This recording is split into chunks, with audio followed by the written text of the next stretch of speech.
Bonjour à tous, nous sommes le jour de la nouvelle lune du Sagittaire et dans quelques heures, le soleil va se frotter au 0 degré du Capricorne pour faire le solstice d'hiver.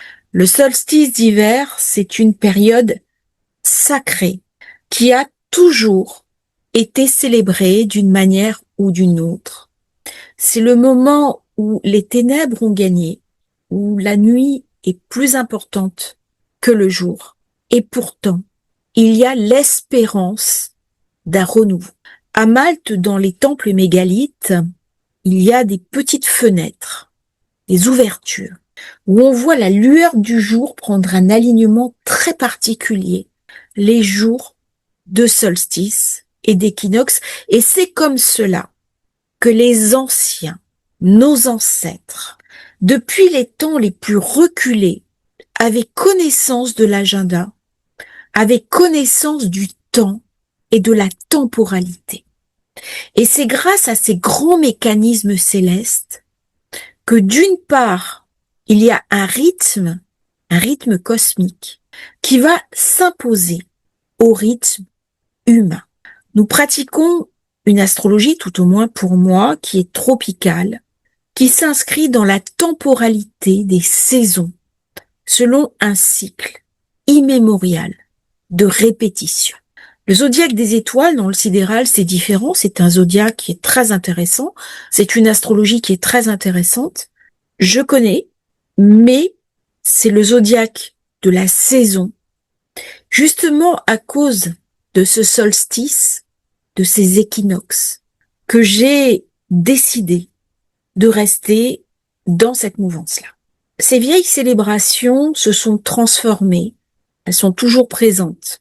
En Égypte ancienne, il y avait le renouveau, il y avait des calendriers alignés sur le cycle de Cyrus, qui correspondaient à la crue du Nil.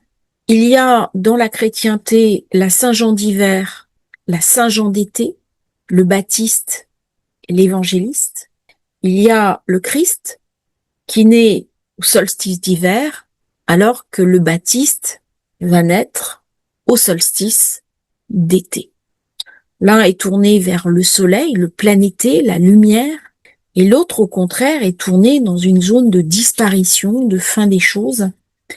Symboliquement, ça s'associe à la mort. En Chine, nous avons deux animaux, des animaux sacrés, il y a 4 animaux dans la croix du Feng Shui. L'été, c'est le phénix, c'est ce qui renaît des cendres, qui correspond au feu.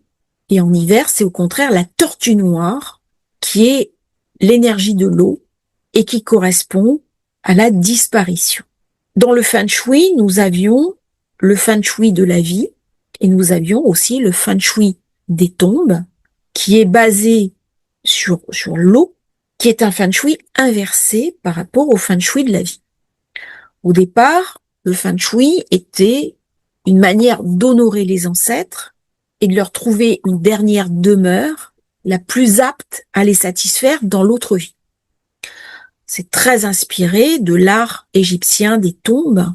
D'ailleurs, quand on va dans la vallée des rois, si on a une sensibilité Feng Shui, on voit très bien la protection de la montagne autour des tombes, comment les tombes n'ont pas été choisies par hasard.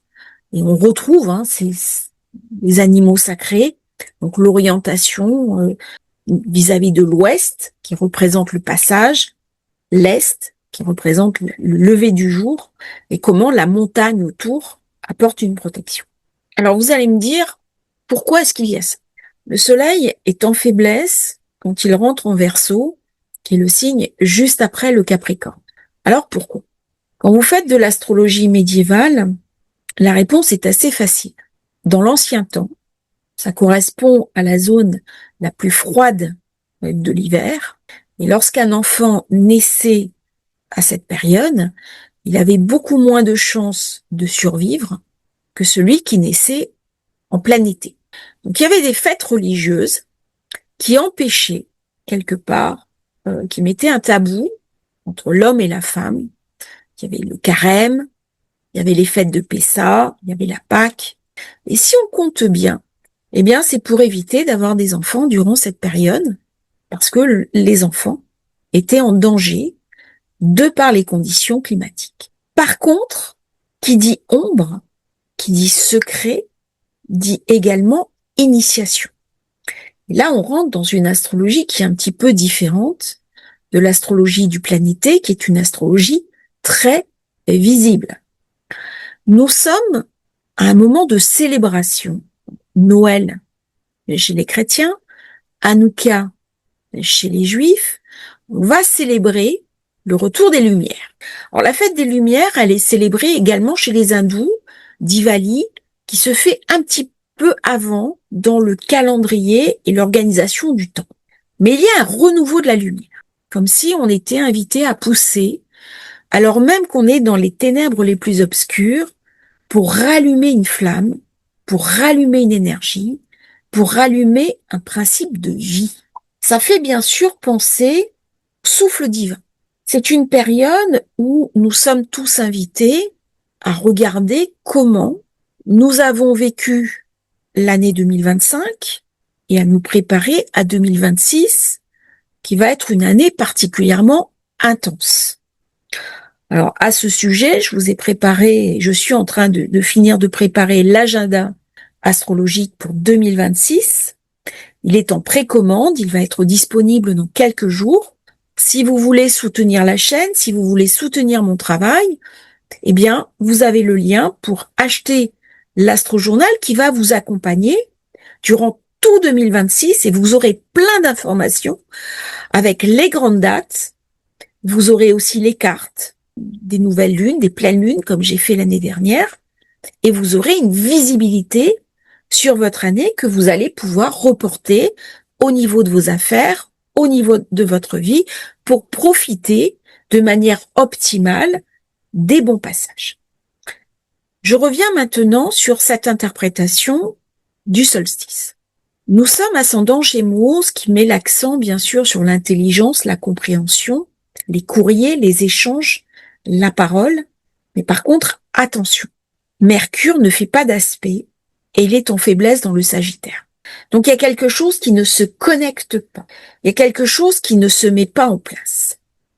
Et quand on voit les carrés, notamment ce carré à Vénus, Neptune qui est sur le degré Anareth. Donc on est vraiment sur l'aube de quelque chose. Le Soleil 0 degré, Uranus degré 28, et Neptune degré 29. Lilith qui vient juste de passer dans le Sagittaire. Nous sommes dans des configurations très dures, très hésitantes, avec des énergies de la séparation. Il y a un retour brutal à la réalité.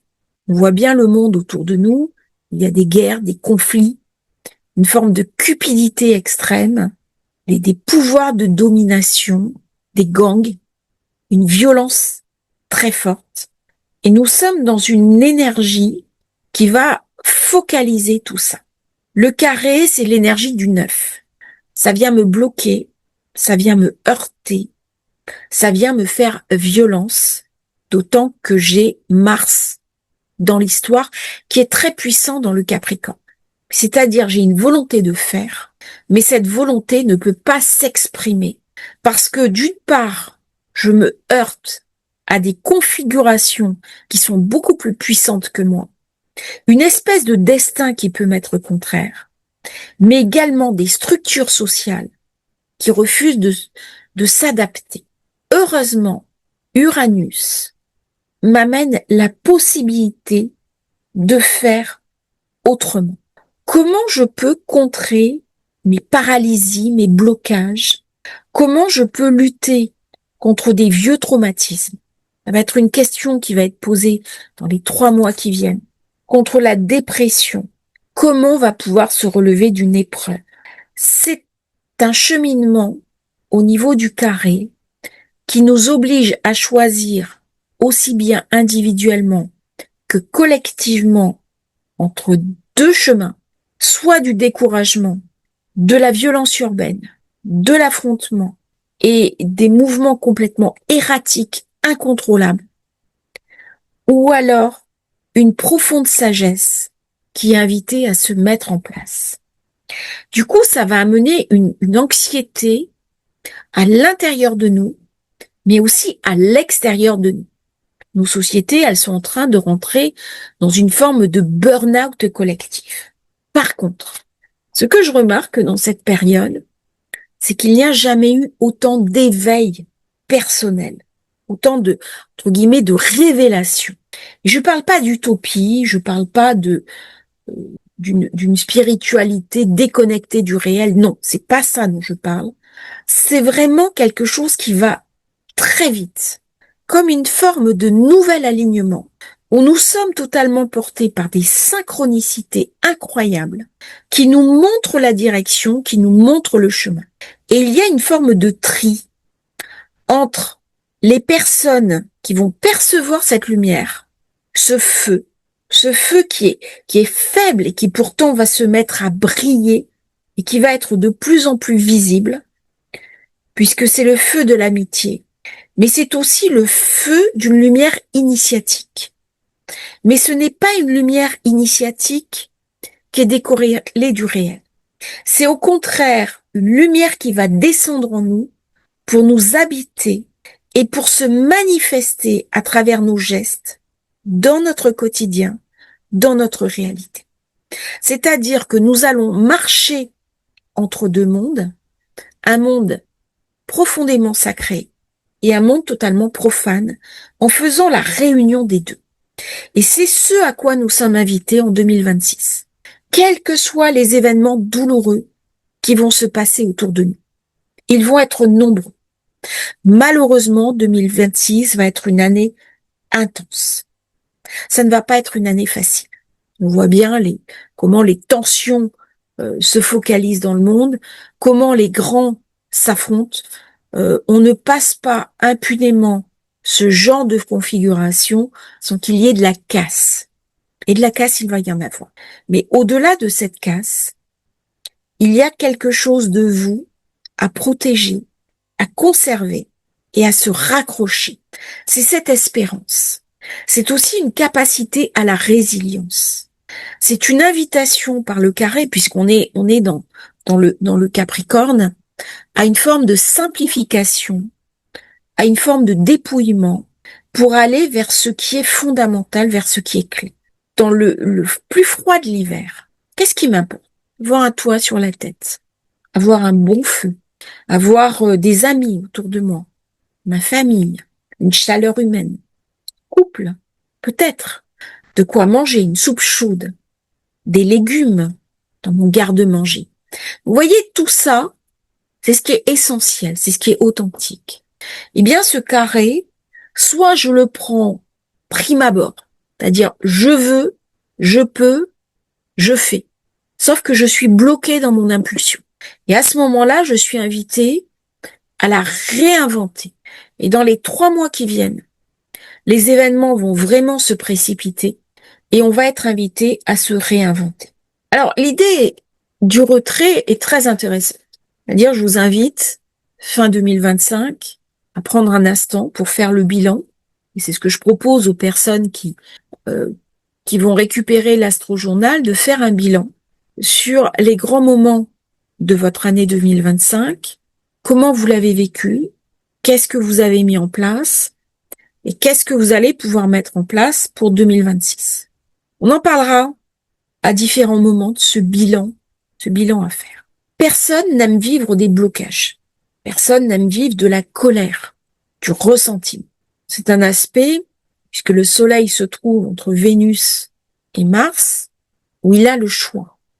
Le choix entre céder à sa colère, à ses vieux fantômes du passé, ou au contraire incarner une forme d'idéal supérieur. Connaissant l'humanité, tendance à être un petit peu pessimiste, en disant que ce carré à Saturne, eh bien, c'est les grands de ce monde qui veulent présider aux destinées humaines, mais qui ont perdu l'humanisme et qui se drapent dans des vêtements humanistes en disant c'est pour le bien de tous, mais au final, ce sont des biens qui sont très personnels. Neptune dans le Poisson, Degré 29, c'est un degré dont je me méfie beaucoup. Je m'explique. Si on arrive à prendre l'ascenseur, si on arrive à prendre l'échelle, on peut par ce degré atteindre des sommets spirituels. On peut vivre des expériences initiatiques particulièrement puissantes. Mais ça ne correspond qu'à une part très marginale des personnes. La majorité vont se retrouver piégées dans une forme d'illusion, dans une forme de brume qui peut conférer à la folie, de paradis artificiel, je pense notamment aux drogues, les gangs qui sont en train de verrouiller notre liberté, notre démocratie, qui sont en train d'attaquer les structures mêmes de l'État et de dissoudre ce que nous avons de très précieux dans une forme de corruption généralisée. Il y a quelque chose là qui échappe au contrôle. Il y a quelque chose qui est hors de propos. Qu'est-ce qui va se passer quand Neptune va passer en Bélier?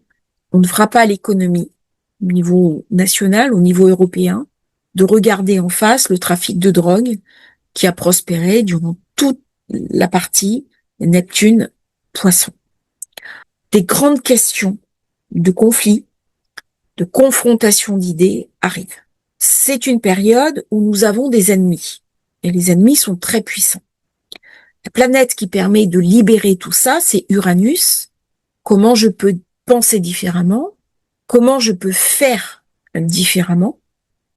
Et on voit bien dans les temps qui viennent comment Jupiter cherche un accord majeur avec Saturne et avec Neptune.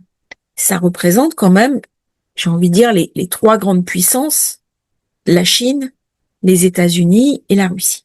Alors par rapport à Uranus, je lisais ce matin une information assez surprenante, que la Chine venait de mettre au point un système Internet ultra rapide et qui dépasse en qualité et en vitesse l'Internet dont nous pouvons bénéficier. La Chine est un pays dont on va beaucoup parler en 2026, énormément. La conjonction Neptune-Saturne va vraiment mettre en valeur tous les rapports internationaux par rapport à la Chine. Qui sont mes amis? Qui sont mes ennemis? Quelles sont mes alliances? Eh bien, tout ça sont des questions clés qui vont être posées dans les semaines à venir. Alors, on va regarder, là, on est sur l'équinoxe. On va regarder un petit peu plus loin, on va regarder les cartes suivantes. Première lunaison de janvier.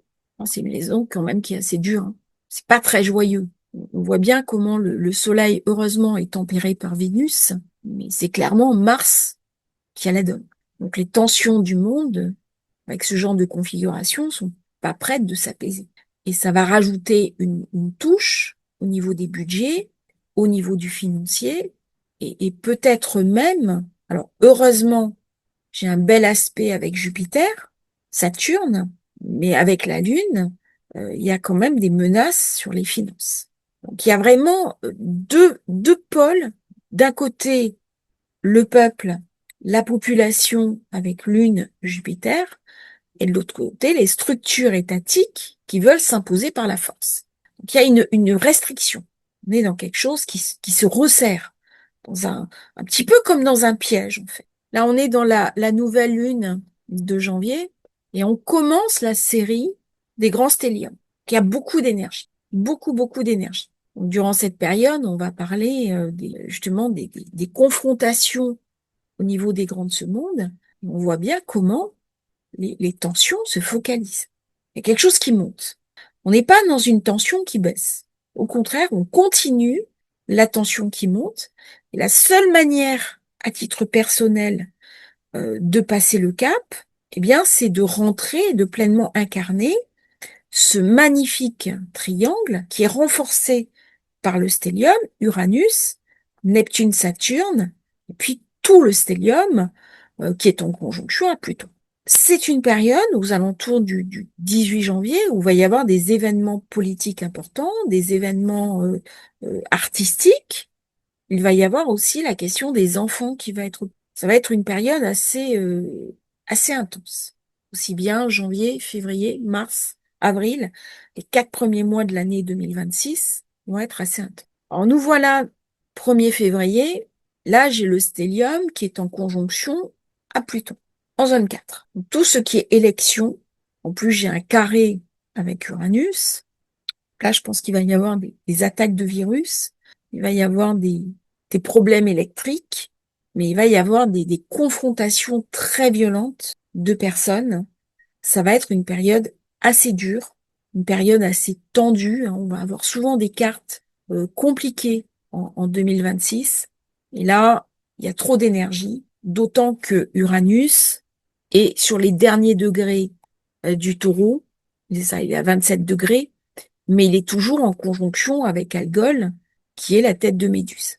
Et donc, ça laisse planer un certain nombre de menaces sur le monde, et on va se sentir très instable durant cette période. Comment passer le cap? Bien, c'est d'utiliser ce triangle de lumière, c'est-à-dire il y a une forme de choix. Soit je me raccroche à une foi, je me raccroche à une conscience, et peu importe les événements autour de moi, je peux pas les intégrer. Et j'accepte que je ne peux pas les intégrer. Soit je me fais contaminer quelque part par l'ombre ambiante. Et à ce moment-là, je vais avoir beaucoup plus de mal à passer le cap. C'est une période pour aller au-delà de ses peurs. Euh, c'est la question du sphinx. Qui es-tu? Si je ne réponds pas à la question, bien je suis statufiée. Mais c'est aussi la femme de Lot. On lui dit avance, ne regarde pas en arrière. Et si elle regarde en arrière, elle est transformée en statue de sel. Et donc c'est une période pour beaucoup méditer. J'ai un quinconce avec Jupiter pour prendre énormément de recul par rapport aux événements ambiants, parce que il va y avoir beaucoup d'inquiétudes durant cette période. La nouvelle lune, ça va un petit peu mieux, mais on est sur la conjonction Saturne-Neptune, donc c'est un perdu pour un rendu. Et j'ai un carré à Uranus. Donc forcément, là, il y a des événements très brusques, très soudains qui arrivent. Le carré Mars-Uranus laisse rien augurer de bon. Alors forcément, instabilité, des attaques, des virus, des événements contre. Par contre, Jupiter nous protège.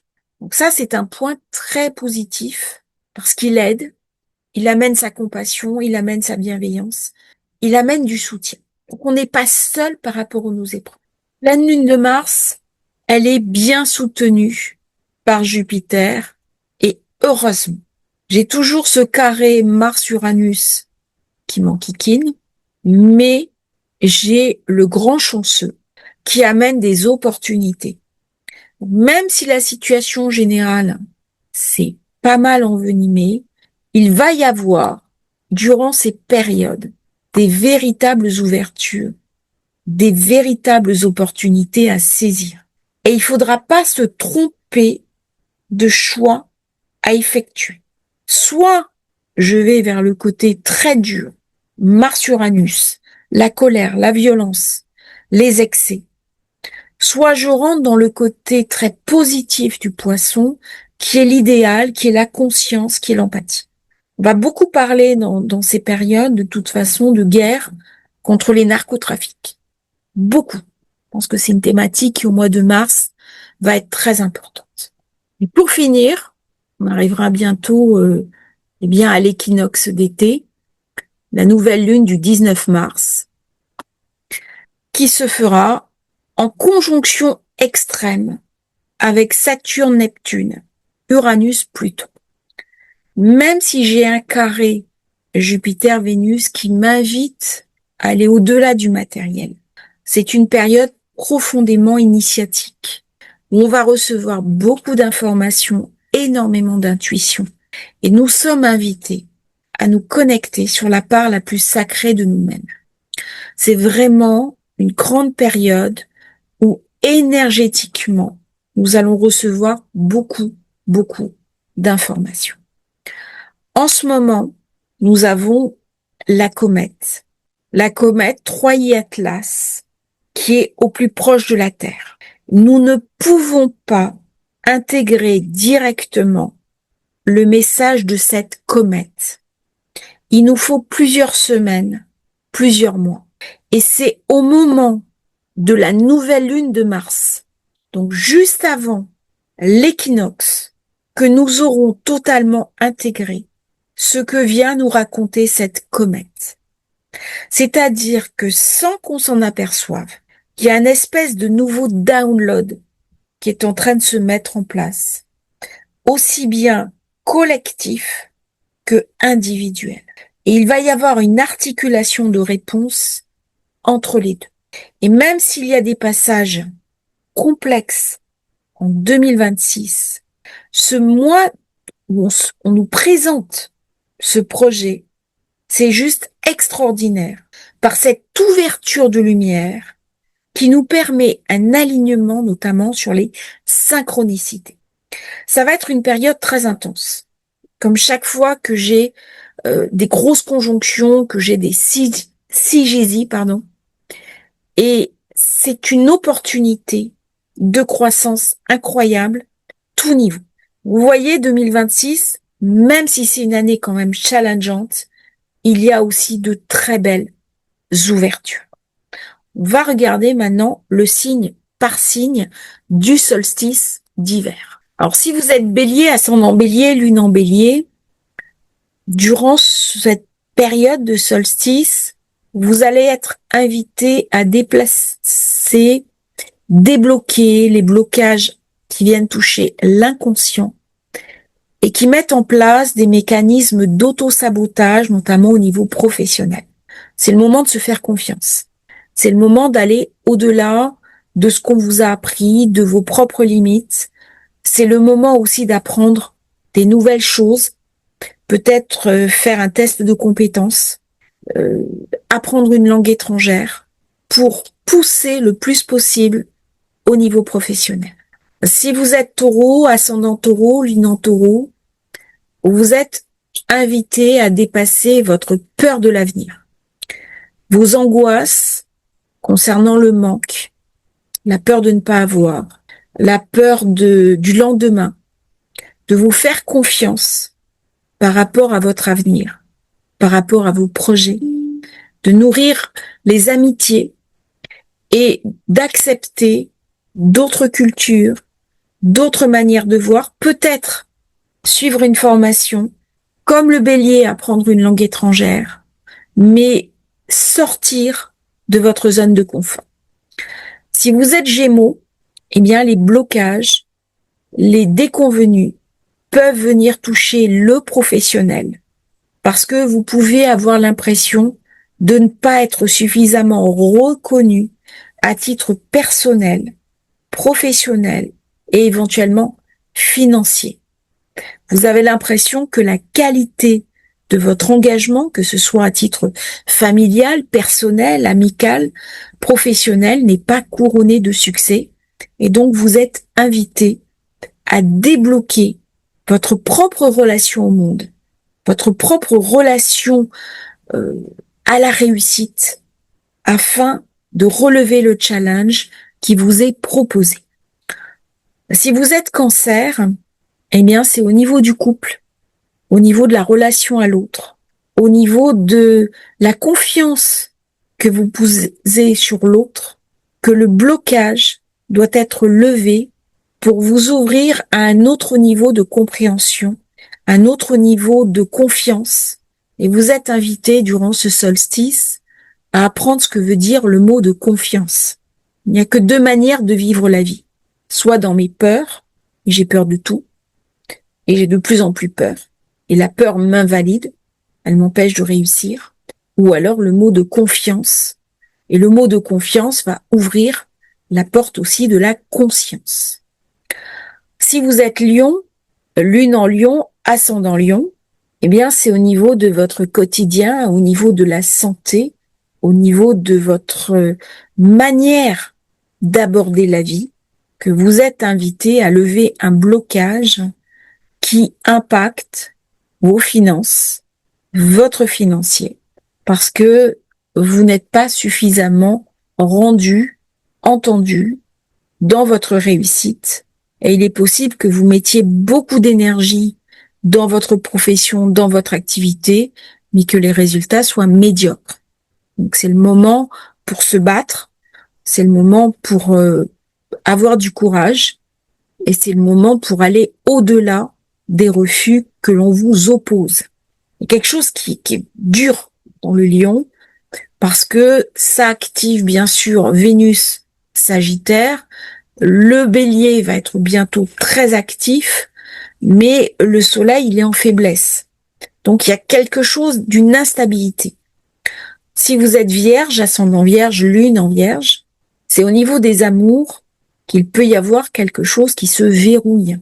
Soit un amour passé, qui ne veut pas sortir de votre vie, soit un amour présent, peut-être qui ne veut pas y rentrer, ou qui ne veut pas suffisamment s'engager.